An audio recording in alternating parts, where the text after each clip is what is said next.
shunt trip breaker does require additional space within an electrical panel to house its shunt trip mechanism. The shunt trip mechanism is an electromechanical device that, when energized, causes the circuit breaker to trip, opening the circuit it protects. This functionality is often used in emergency shutdown systems or remote control applications where a circuit needs to be de-energized from a location separate from the panel. The added bulk of the shunt trip mechanism dictates the increase in space requirement. For a single-pole shunt trip breaker, which normally occupies one space in the panel, the addition of the shunt trip mechanism necessitates 2 vertical spaces. The standard width of a single-pole breaker remains, but the height is effectively doubled to accommodate the additional component. Similarly, a 2-pole shunt trip breaker, which conventionally takes up 2 spaces, will require 3 spaces when equipped with a shunt trip.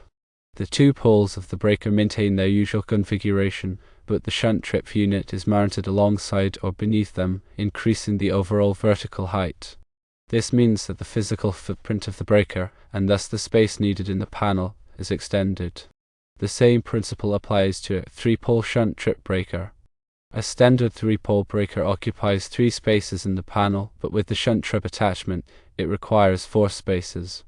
The 3 poles are aligned as they typically would be, but the shunt trip unit adds to the vertical dimension, resulting in the need for an extra space. The reason for this extra space is not just about the physical size of the shunt trip mechanism itself, but also about ensuring proper clearance and accessibility for wiring and maintenance. Electrical panels are designed with specific spacing standards to facilitate safe and efficient operation. Cramming components into a space that is too small can lead to overheating, arcing, and other hazards. Moreover, it can make it difficult to access and work on the breaker, potentially increasing the risk of electrical shock or damage to the equipment.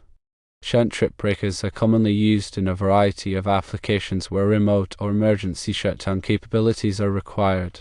These applications include fire alarm systems, emergency lighting circuits, and industrial control systems. In fire alarm systems, for example, a shunt trip breaker can be used to automatically de-energize circuits that could contribute to the spread of a fire.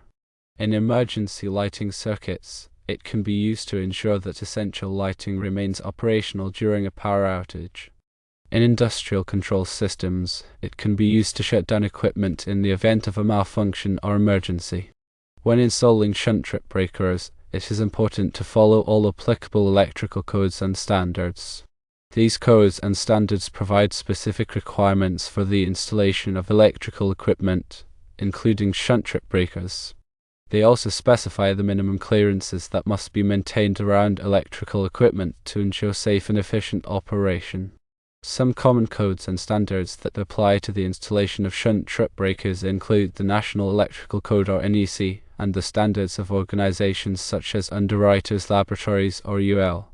The NEC provides comprehensive guidelines for the safe installation of electrical wiring and equipment in buildings. UL standards provide requirements for the design, testing, and certification of electrical products. It is also important to select the appropriate size and type of shunt trip breaker for the application. The size of the breaker should be based on the load that it will be protecting, and the type of breaker should be based on the specific requirements of the application. For example, some applications may require a shunt trip breaker with a specific voltage or current rating. Others may require a breaker with a specific trip curve or interrupting capacity. When selecting a shunt trip breaker, it is also important to consider the environmental conditions in which it will be used. For example, if the breaker will be installed in a damp or corrosive environment, it may be necessary to select a breaker that is specifically designed for those conditions. The shunt trip mechanism itself typically consists of a coil, a plunger, and a tripping linkage. When the coil is energized, it creates a magnetic field that pulls the plunger, which in turn activates the tripping linkage. The tripping linkage then causes the breaker to trip open, interrupting the flow of current in the circuit. The shunt trip coil is usually powered by a separate control circuit, which can be either alternating current or direct current. The voltage of the control circuit must match the voltage rating of the shunt trip coil. It is important to ensure that the control circuit is properly protected against overcurrents and short circuits. This can be accomplished by using a fuse or circuit breaker in the control circuit. The wiring connections to the shunt trip breaker must be made in accordance with the manufacturer's instructions and all applicable electrical codes. The wiring should be properly sized and insulated to prevent electrical shock and fire hazards.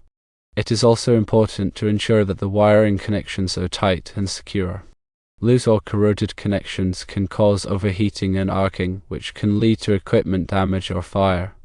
Once the shunt trip breaker has been installed, it is important to test it to ensure that it is functioning properly. This can be accomplished by energizing the shunt trip coil and verifying that the breaker trips open. If the breaker does not trip open, it may be necessary to troubleshoot the wiring connections or replace the shunt trip mechanism. Shunt trip breakers are a valuable tool for enhancing electrical safety and control in a variety of applications. However, it is important to understand the space requirements and installation considerations associated with these devices. By following all applicable electrical codes and standards, and by selecting the appropriate size and type of breaker for the application, it is possible to ensure that shunt trip breakers are installed and operated safely and effectively.